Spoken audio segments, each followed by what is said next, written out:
Russian naval craft have arrived at the site of the U.S. drone downing in the Black Sea. The incident led to a rare phone call between the Secretary of Defense and his counterpart in Moscow.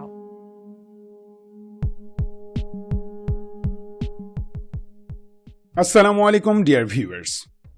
ক্রিমিয়ার স্থানীয় সংবাদ মাধ্যম ফোরপোস্ট এক রিপোর্টে জানায় Russian navy Sevastopol উপকূলের কাছে পানির নিচে আমেরিকান ড্রোনটির সন্ধান পেয়েছে। এই রিপোর্ট প্রকাশের আগেই সেখানে রাশিয়ান রেস্কিউ টিম অবস্থান নিয়েছিল।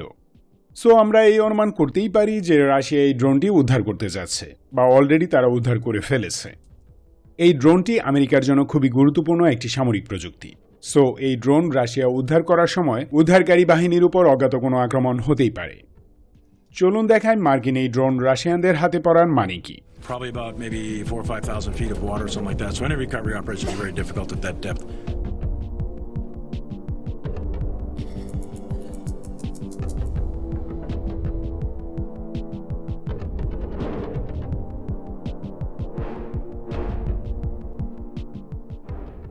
ফোরপোস্টের কাছে রাশিয়ান মিলিটারির একজন সদস্য জানান যে সেভাস্টোপোল থেকে 60 কিলোমিটার দূরে সমুদ্রের মাঝে তারা মার্কিন MQ-9 ড্রোনটির সন্ধান পেয়েছেন। একদম পিন পয়েন্ট অবস্থান শনাক্ত করতে সক্ষম হয়েছে রাশিয়ান নৌবাহিনী। ড্রোনটি পানি 850 থেকে 900 মিটার গভীরে আছে।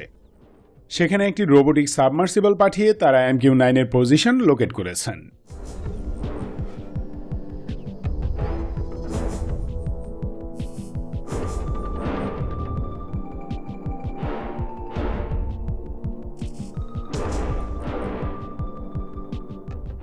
গত 15 তারিখ সিকিউরিটি কাউন্সিল অব রাশিয়ান ফেডারেশনের সেক্রেটারি নিকোলাই প্যাট্রোশেভ মিডিয়াকে বলেন যে ড্রোনটিকে পানির নিচ থেকে উত্তোলনের আয়োজন করা হচ্ছে। এজন্য রাশিয়ান নেভির স্পেশালিস্টদেরকে ঘটনাস্থলে পাঠানো হয়েছে।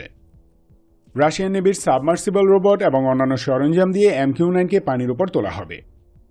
পানির নিচে বিধ্বস্ত সাবমেরিন উত্তোলনের জন্য যেরকম সরঞ্জাম প্রয়োজন হয়, ঠিক সেরকম ইকুইপমেন্ট নিয়ে রাশিয়ান নেভি সেভাস্টোপোলের ক্র্যাশ সাইটে পৌঁছেছে। পাশাপাশি রাশিয়ান গ্রাউন্ড ফোর্সের একটি টিমও সেখানে আছে। ইতিমধ্যে ড্রোনটির কিছু ভগ্নাংশ উদ্ধার করেছেন তারা।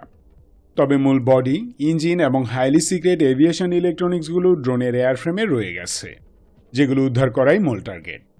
এমনও হতে পারে ইতিমধ্যে সেটা করেও ফেলেছে। কোনো অ্যানাউন্সমেন্ট হয়তো মস্কো দিবে না, অথবা ঘোষণা পরেও দিতে পারে।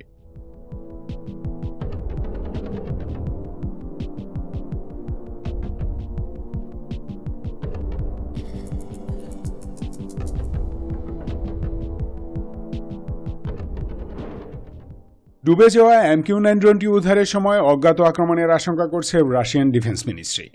সিকিউরিটি স্পেশালিস্টরাও এমন সম্ভাবনার কথা বলছেন। এজন্য রাশিয়া নেভি একটি যুদ্ধজাহাজ এবং সাবমেরিন মোতায়েন করেছে সেখানে। পাশাপাশি অ্যান্টি সাবমেরিন হেলিকপ্টার এবং ফাস্ট রেসপন্স টিম রেডি আছে, যেন কোনো অ্যাটাক আসলে দ্রুত তা ঠেকানো যায়। কারণ আমেরিকা তার নিজস্ব উপায়ে ভিন্ন পন্থায় অ্যাটাক করতেই পারে।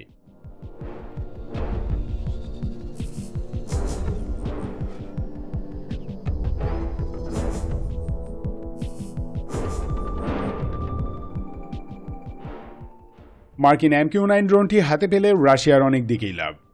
কারণ যে MQ-9টি ডাউন করা হয়েছে সেটি বেসিক ভ্যারিয়ান্ট নয়, এটি স্পেশাল কিছু সেন্সর ক্যারি করছিল। এর গোপন টেকনোলজি বড় একটি ফ্যাক্টর। পেন্টাগন সফটওয়্যার মুছে ফেলার কথা বললেও সবকিছুর ট্রেস থেকে যায়। সেই ট্রেস থেকে অনেক কিছুই রিকভারি করা সম্ভব।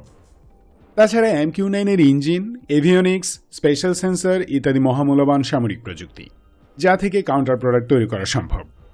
এবং আমেরিকান ড্রোনগুলো সম্পর্কে ক্লিয়ার একটি আইডিয়াও পাবে রাশিয়া। এই MQ-9 উদ্ধার করতে পারলে মার্কিন সার্ভেলেন্স সেন্সরগুলো সম্পর্কে বিশেষ কিছু দিক জানতেও পারবে রাশিয়া। সো এই ড্রোন উদ্ধারের জন্য ইনভেস্ট করাই যায়। Thanks for watching this video.